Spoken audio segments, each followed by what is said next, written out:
Hello everybody. I'm just going to grab my jacket here. Hope everybody's ready for Quilts First on June 1st. And Bill is here with his new beard. Oh. he had surgery and wasn't able to shave for a long time. I've gone bearded for a change. Yeah.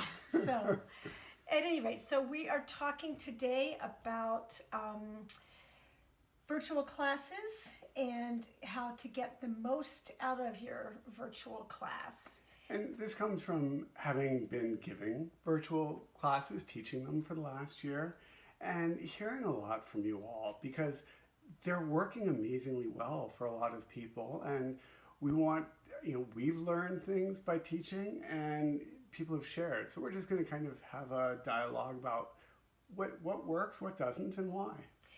And I think part of it is that even though, at least in the U.S., COVID is on the decline and so many of us have gotten vaccinated, thank goodness, I still think that there's going to be opportunities that people are going to want in addition to their in-person guild events and that kind of thing, to be able to learn from other people and to be able to learn without leaving your home, which is actually great because you have your stash with you. Right. We've gotten a bunch of requests already into the future for continuing our online classes. Yeah, so we will be continuing our online classes. Yeah. So if you're joining us yet,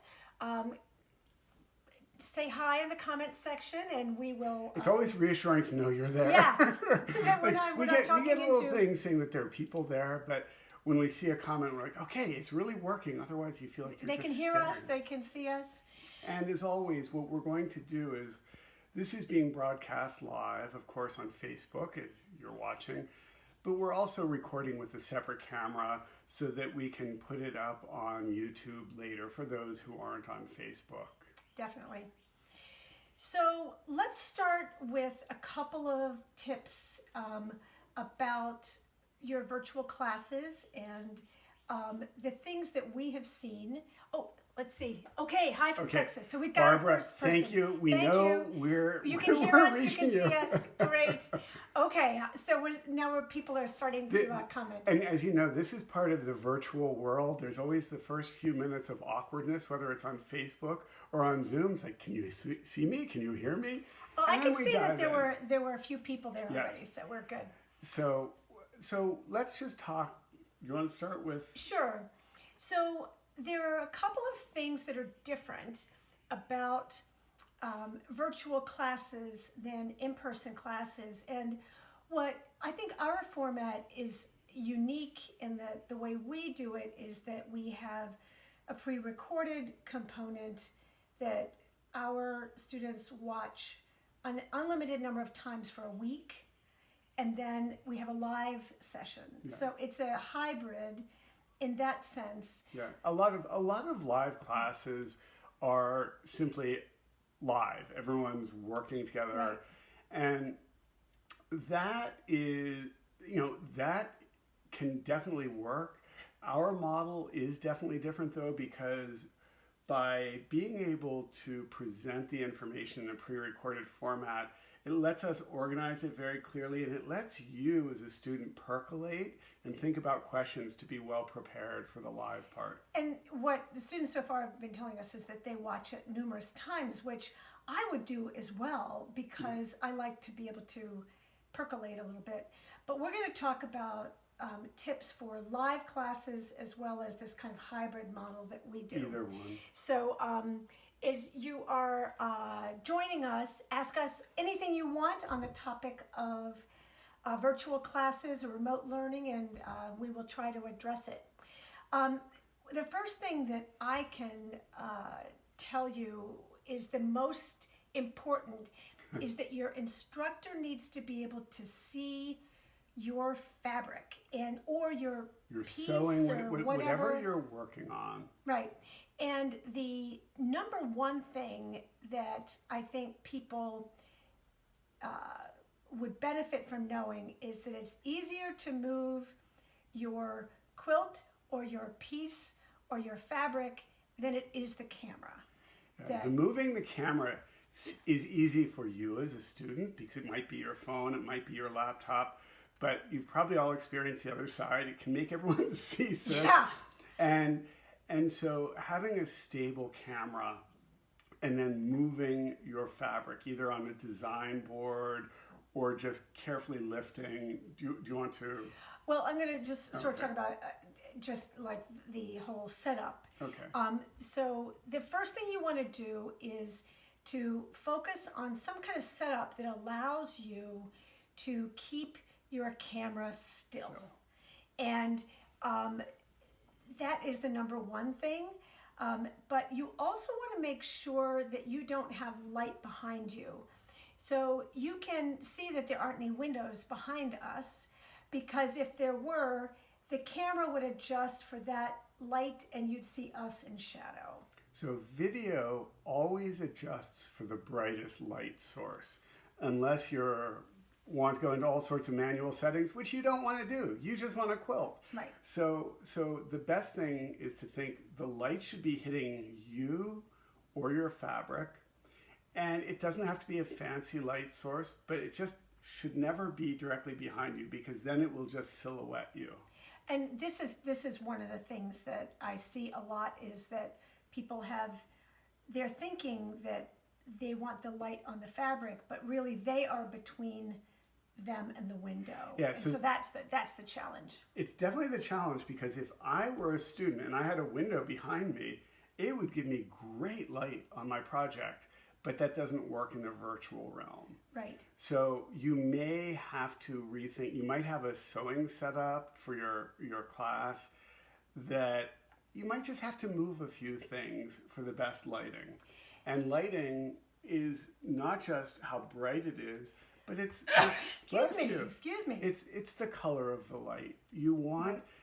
I think we all know that if you have a class with 20 students, that's 20 different devices, 20 different screens, 20 different ways of showing color, and it will not match from person to person.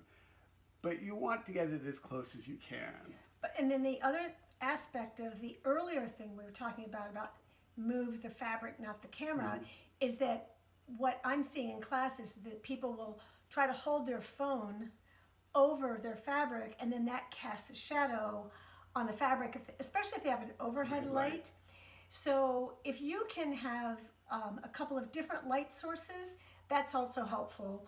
But just setting up, whether you get, like, if you're on an iPad, having a stand, or getting a little tripod for your phone or something like that, so the camera is steady, and then you're not having the shadow. So, for example, one of the things that we have been doing is recommending that people set up some kind of little, this is like a batting scrap that has been spray glued, like using a spray adhesive, onto a piece of foam core. And we have different sizes, but a little one is often all you need. So we have just, for the purposes, for those of you who are watching on a phone, we have just numbered 4 fabrics here, but I would get your whole palette and either put little mini Post-its on it or something like that, so you can be able to discuss with your instructor editing your palette, or being able to have your instructor be able to say, that fabric number 3 seems to be presenting a problem. Why don't you move fabric 8 into that position, or something like that. So basically having the design wall, if you're building palettes for a project, or also if you have different blocks you're trying to show and get feedback on, Post-its with, please, big numbers. Pull out that magic marker. Sometimes people just write in ballpoint, and you can't see that on a small screen easily. But the goal here is to make it easy to say number 1, number 2, number 3. So you're not saying oh, it's the print, the blue print with the little leaf, and it's next to the green one, and then everyone is kind of lost. So simple numbers or letters for discussion really help. I had one class where someone had put a tension rod between, I think it was an evening class, so it was a window that was dark, and she had Perfect. like a blind or something behind it. But she put a tension rod between the two bookcases, and she draped her fabrics over the tension rod and had numbers pinned to it. That's And a great that solution. was super, super easy. But the thing is that having the fabrics vertical, so if you can see where we are, you can see that there aren't any shadows on here. So that is just a world difference from somebody holding their iPad and putting shadows all over something that's on a horizontal surface. And the other advantage of a mini design wall like this is if you need to discuss the print, you can hold it up close, still have good light, and things aren't going to fall off, but you could just peel it to replace it with something else. But even if you have a big piece and it doesn't stick quite as well, you'd be surprised how much even just holding it at an angle will work. And this is a couple of yards right here. So you just want to get it somewhat vertical so light falls on it evenly, and your device isn't moving around. So I saw a couple of questions coming in.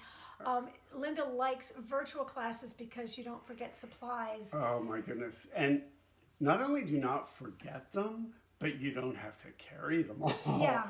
And some people have portable machines that are lightweight for workshops, but a lot don't. And it's a lot to disassemble and reassemble your sewing space for a class. So I like that too. Well, one of the reasons that we started doing it this way is when COVID forced everything to cancel, we decided to address, instead of just kind of like the next day launching a bunch of virtual classes, we sat down and said, what has not worked about in-person classes?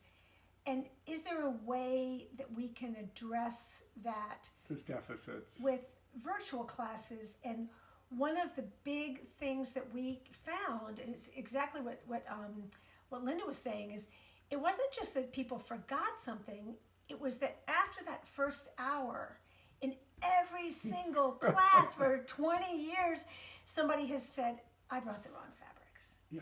And then you think, or oh, I didn't think I would need that, so I didn't bring it.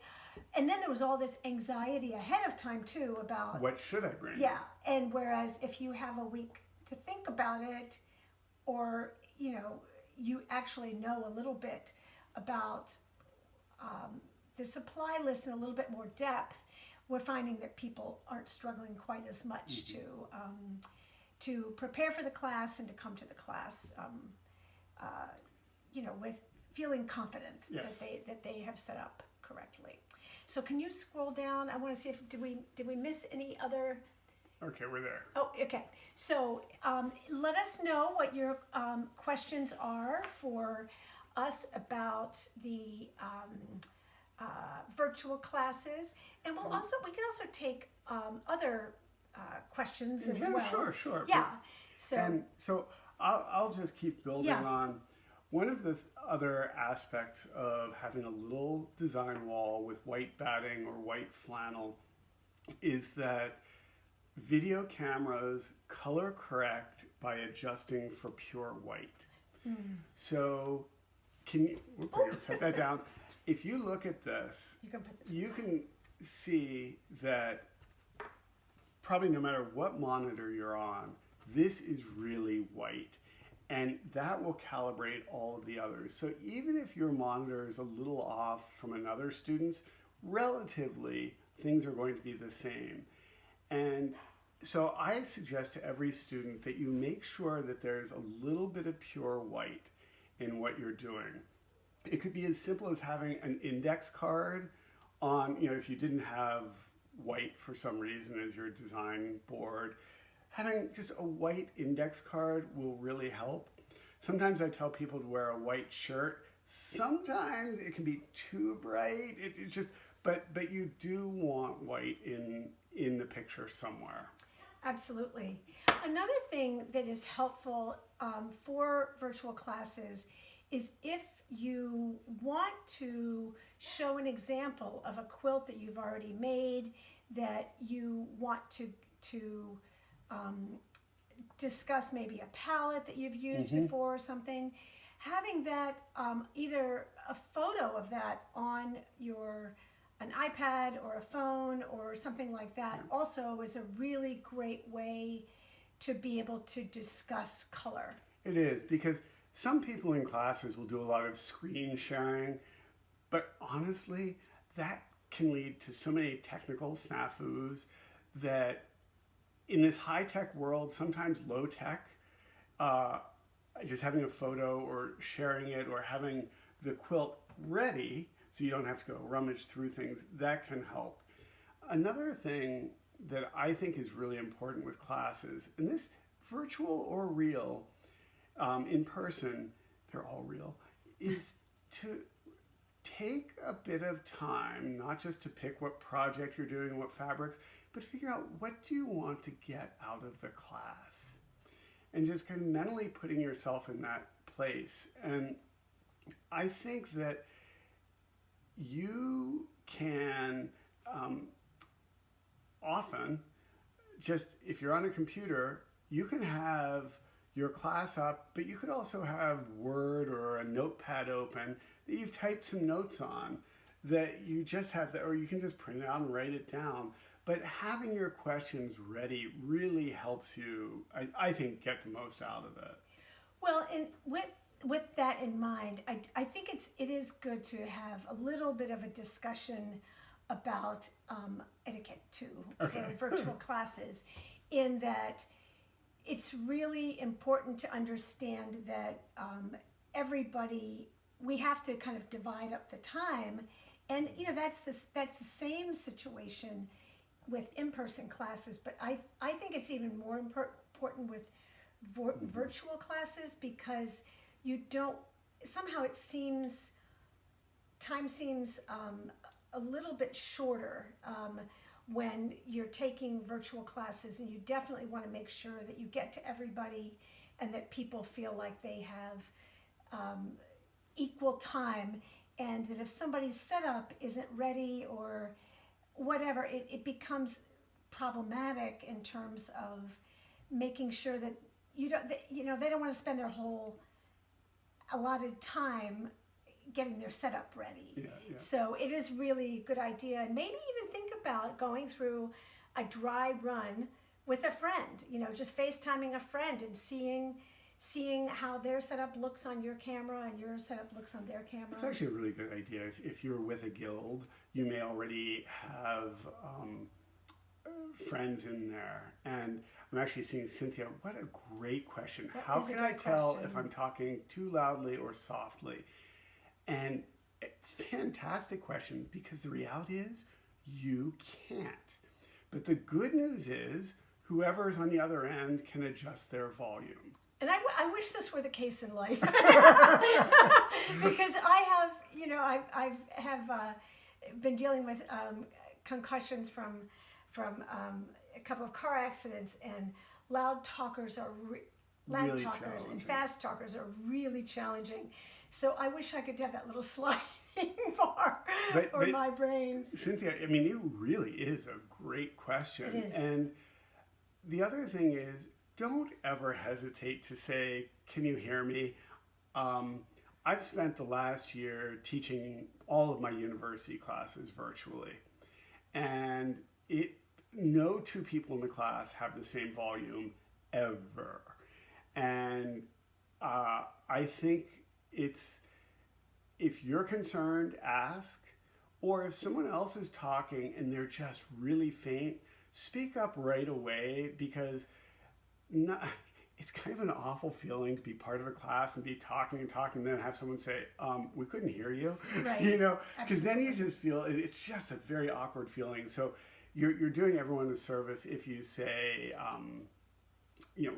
early on, check on volume of things. I do think though, and we have a little bit of a difference in opinion about this. I think you can just talk in a normal volume, the way you're talking to a friend. So if you just sort of, think about the distance between you and the camera, and think about if that were a person, what would be the volume that you'd be speaking at. I think Bill is used to teaching in a university where he's got multiple screens and everything on the university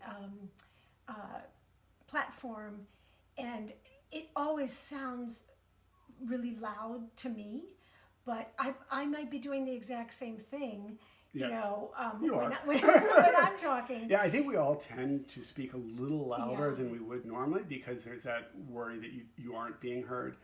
But unless you have some fancy setup, which there's no need for, it's just the best way to do is to ask. Yeah. Okay. Oh, what a great question. So Susan wants to know about handouts before a virtual class to make notes. So that is a very good thought. You know, we always give out handouts for the in-person classes, but when we have been doing the pre-recorded classes, we typically have assumed that people have been taking notes as they go. Susan, you're making us think like, wow. Maybe, that's something we could add because we. Yeah, I'm actually taking. Thank you, Susan. You're helping making us better in that way. Yeah, and I think handouts are a really interesting thing in general. That, as a teacher, they are challenging because in a face-to-face class, if you give people a handout, they're immediately going to start reading it and not listen to you. In general, I like to have a handout that maybe has the agenda so people can pace themselves. Right. But if there's a handout that has a synopsis or is kind of an overview of what they did, I tend to give that at the end so that it's more of a memory recall and not a distraction. But I know it's a very, very personal issue. And I think that, I'm curious what you think, Susan. Do they help for anyone? Are handouts she's saying helpful? she thinks that they are handy. Yeah. And I think usually what our in-person class handouts have been just kind of bullet points. The thing that I never, ever want to do is have, like, to me, the PowerPoint hell of the person giving you a handout that's so detailed that basically you don't need the class, you know? And so, to me, I think I've been thinking about our pre-recorded class is a handout of sorts to then respond to, but maybe having like a PDF that people download. Yeah, absolutely. And I know we're one of the reasons we're talking about this is that we are both teaching at the Vermont Quilt Festival at home. Is virtual this year for the right. first time. And Vermont Quilt Festival, for those of you who don't know it, how many years has it been going? It's one of the really, really long-running, wonderful shows. And I think because it's virtual this year, the good news and bad news. The bad news is you don't get to be in Vermont. The good news is you don't have to be in Vermont. We have students from all over the world, I'm sure, who will be there. Our friend Lorraine Field is taking a class from Australia for us at the Vermont Quilt Festival. And let me just give you those days really quickly. Bill is doing a lecture called Rethinking Color, and we'll put this on social media later, but on Saturday, June 19th at 7:30 Eastern Daylight Time. Eastern Time. And I will say that these classes are a bit different because the class itself is pre-recorded, so you watch that anytime, as often as you want before, And then when Week says it's the class or the lecture is at 7:30, that's not actually a lecture. It's a Q&A session about the lecture that everyone has watched. So Yeah, I was it's just a gonna little twist. I was just gonna explain that. So the live part is June 19th, but you will get access 7 days before to the pre-recorded information. So it's kind of like a week-long preparation, and then the live part of it is the 19th. So it's kind of you get the pre-recorded as well as the live experience. So his lecture, the live part is on Saturday, June 19th, 7:30 Eastern Daylight Time. The class he's teaching is the next day, Sunday, June 20th, from 1 to 3 p.m. Eastern Daylight Time. And again, that also has that pre-recorded 1 week of unlimited watching that precedes the actual live time in the class. And that class, Friends Old and New, is students will be picking one of 4 projects to make. And our experience is that people are really good sewers. So we don't spend the class time basically saying sew A to B, but rather the pre-recorded video goes over the thinking and the design and fabric selection for the quilt. Then the live session, we have a couple hours during the live part after that class where I will be coaching students one-on-one on the fabric selections for the quilt that they've chosen to make. If anyone is having a dilemma, a palette dilemma, that's when they'll be doing something like this. And I'll just say, let's say I have 20 students in the class. What's so interesting is everyone gets to see 20 dilemmas and how to solve those. So it's very much, even though it's a project class, the time will be almost all about design. Well, and specifically about people's palettes and fabric selection and editing and all of that too. So, and then I'm going to be doing a lecture, What Makes It Modern, on Monday, June 21st from noon to 12:30 Eastern Daylight Time. And again, that also has that 1 week of pre-recorded lecture you get to watch, and then we discuss those things. And then I'm teaching Rediscovering Your Stash, which is my absolute favorite class to teach because people always tell me it just affects the way that they quilt forever after that. So that's Friday, June 18th from 3 to 5 p.m. And that's the live part, but you'll get that content the week before. And so, go ahead. Okay. I was going to say, Susan said that she likes the handout, so she can pay attention to the speaker. And that's why we do the in-person one as well. But I think that would definitely be something we can add into our virtual classes. Okay, so Barbara says her Guild in College Station. Oh, yes, we did. Oh, we did that. She loved the format and the pre-recorded and then live. Thank you, Barbara. I'm glad that worked for you because that worked great. It definitely has worked for, we get the sense that it's worked well. It's a little more complicated for setup, but it's really funny because people, the Guild person is always like, what time is the lecture coming? And I'm like, you have a whole week to watch it. But we just want to know when the lecture's coming, when the pre-recorded is coming. And so, Marie, you asked how long are the pre-recordings available? So for the Vermont Quilt Festival, they are going to put the pre-recordings up, I believe, 1 week in advance.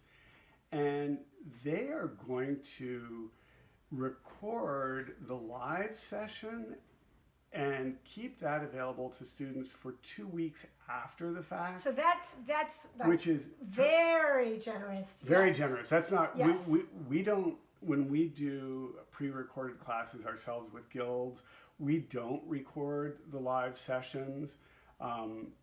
But the Vermont Quilt Festival has really, they've got a great group of tech-savvy people. Absolutely. Very organized. We've had technical kind of walkthrough sessions already. I'd say more than almost any quilt group we've seen, they really are. Oh, Wisconsin Public Television. We do work with Wisconsin Public Television. They are masters. But That's I think a different she's story. talking about the pre-recording. So the pre-recorded For 1 information week.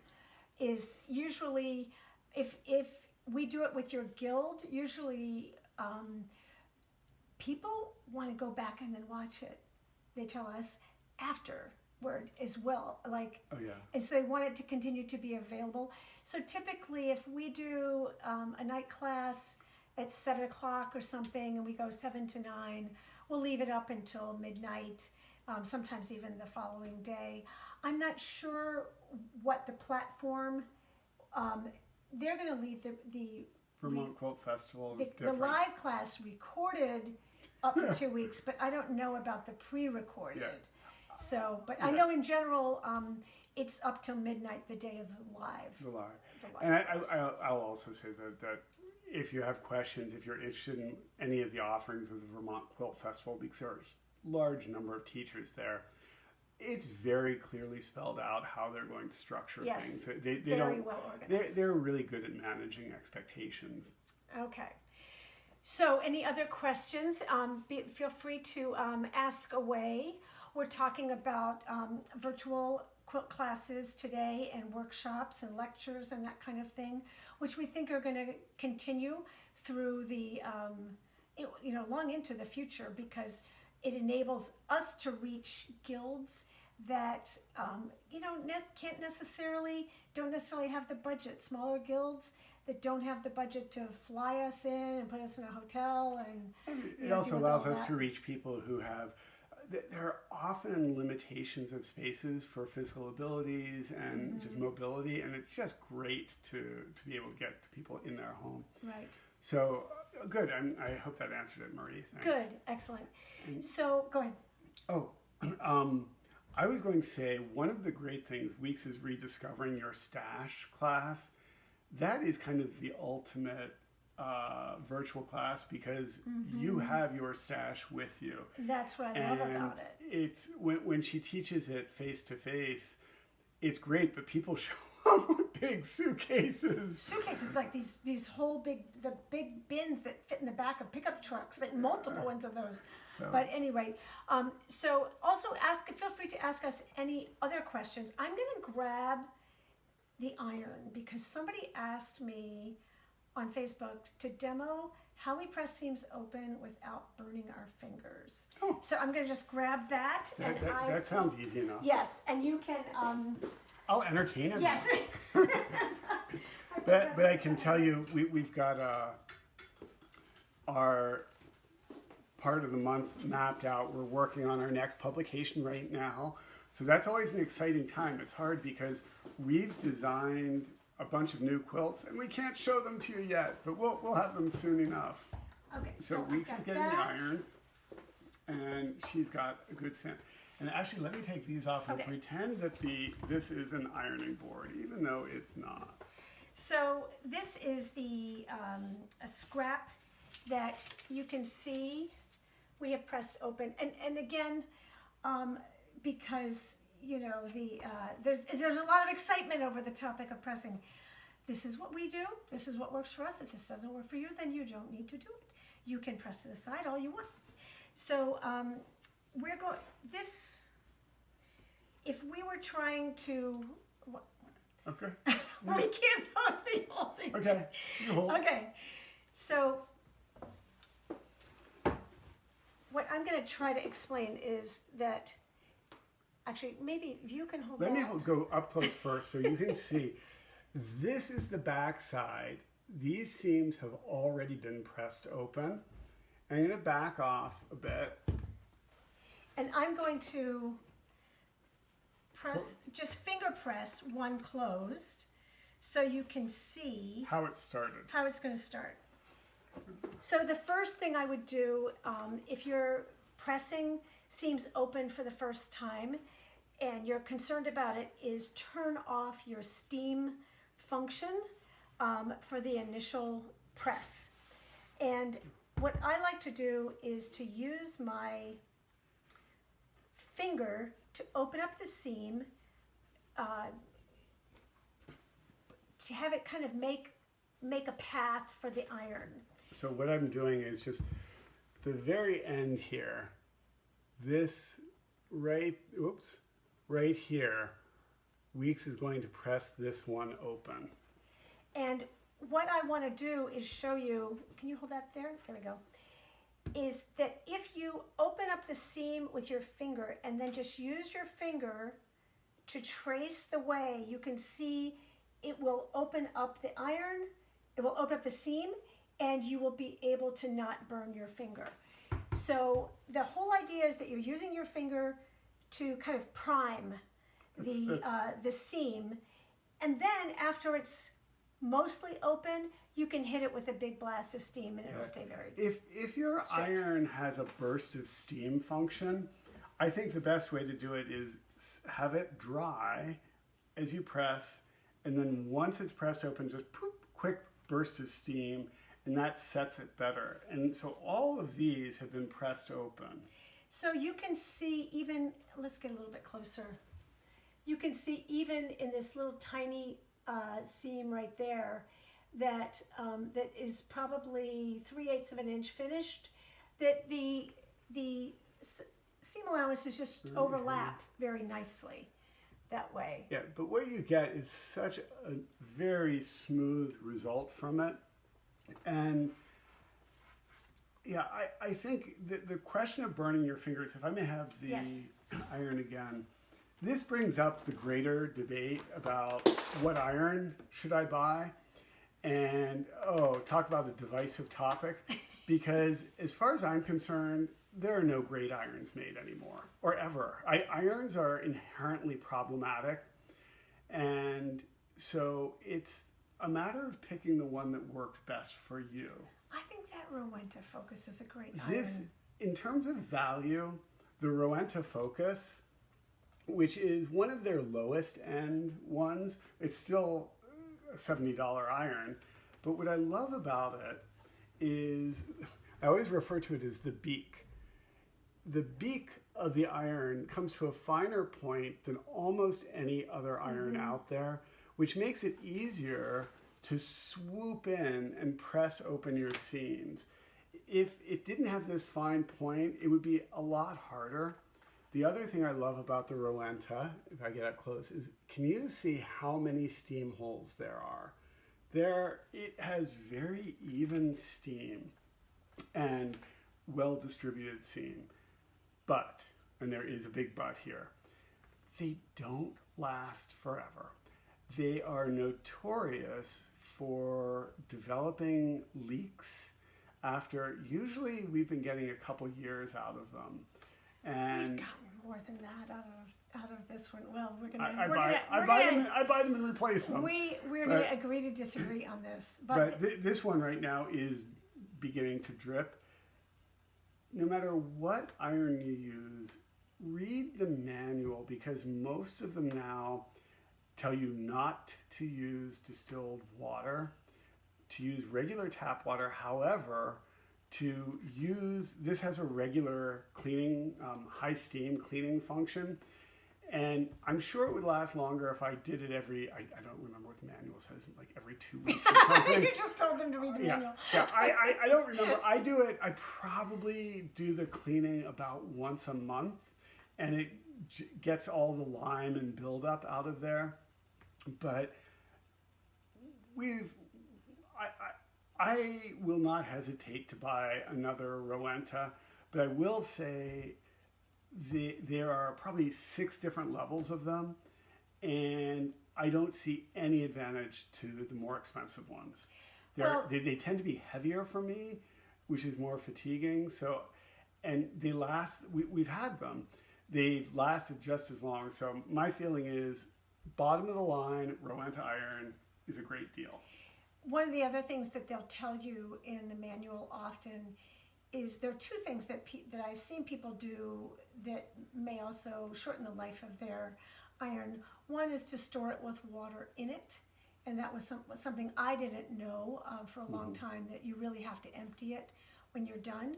And the other thing is to have the iron on, turn the steam function off until the iron is heated up.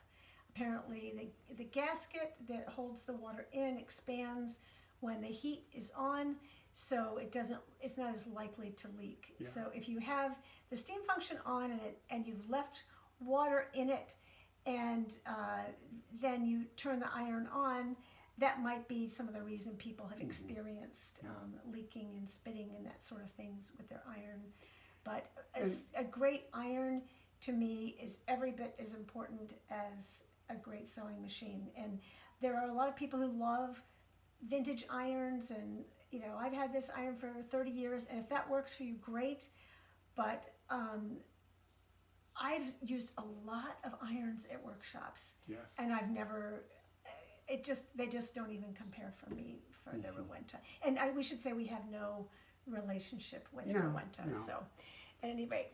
Yeah, we just started using, honestly, almost 20 years ago. They sent us some to try, and we're like, oh, this works well. Yeah. And we kept working with them.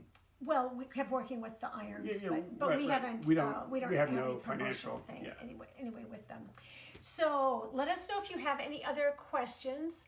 Otherwise, we will say goodbye and see you next month. But we are. Should we get Oh, you want that to out? quick? Yeah. Well, we do have one quick thing to show. We'll give you a quick preview of something Yes. in the next magazine. That is, we're going to have a digital download for. Oh, actually, you're getting out the whole line. Well, I'm just. Oh, new fabric line. Yeah, I guess we should show you that. I don't know. We've been so busy. How did we forget this? So I didn't forget it. You didn't. But we're going to talk more about it when Modern Quilts Illustrated 15 comes out. We had, the whole surgery thing kind of threw our schedule a little bit. But go ahead. So many of you know we've had two lines of premium yarn dyes. We had Warp and Weft and Warp and Weft 2. Well, we have a brand new line. Let me just kind of spread these out. And we'll post And pictures. we'll give you a lot more information later, called Warp and Weft Holiday. And they're beautiful plaids, mini ginghams, buffalo checks, and oh, I like that reaction there. Okay. They are beautifully woven, and we wanted these to be really broad-reaching in terms of holidays. We've got standard kind of Christmas greens and reds, but we have these more modern, beautiful aquas and teals.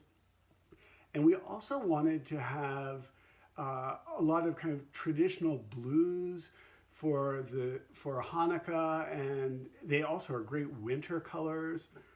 They're really interchangeable with prints. I mean, you don't have to use them alone. And you also don't have to use them for holidays only.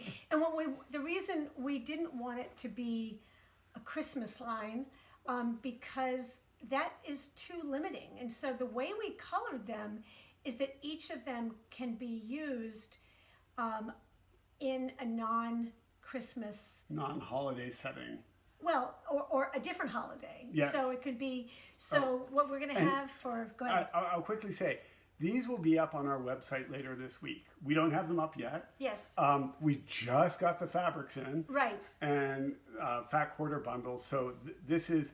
I think it's why it slipped my mind, because we haven't because you're kind of the first to know. But it's starting to get into stores, so we definitely want to talk about it. So this is the Spirit quilt, and this will be in Modern Quilts Illustrated 15. And this was taking the blues and reds, and look at this great buffalo check backing. Right. The blues and reds, not Christmas at all. This is all of a sudden. Memorial Day, July 4th, Quilts of Valor, Exactly. quilt. And I'm going to bring it up close so you can see how it uses the stripes, the plaids, and the mini ginghams. In a really easy, quick sew.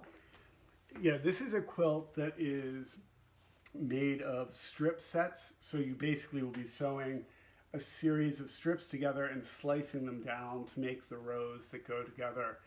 And I really like this quilt. Yeah, so we're going me to too. make this although this will be in a forthcoming publication, we're going to make it also available as a single digital download that you can purchase on our website. So we're going to be busy this week. Yes, we're getting will. this all ready for you. Lots to get going.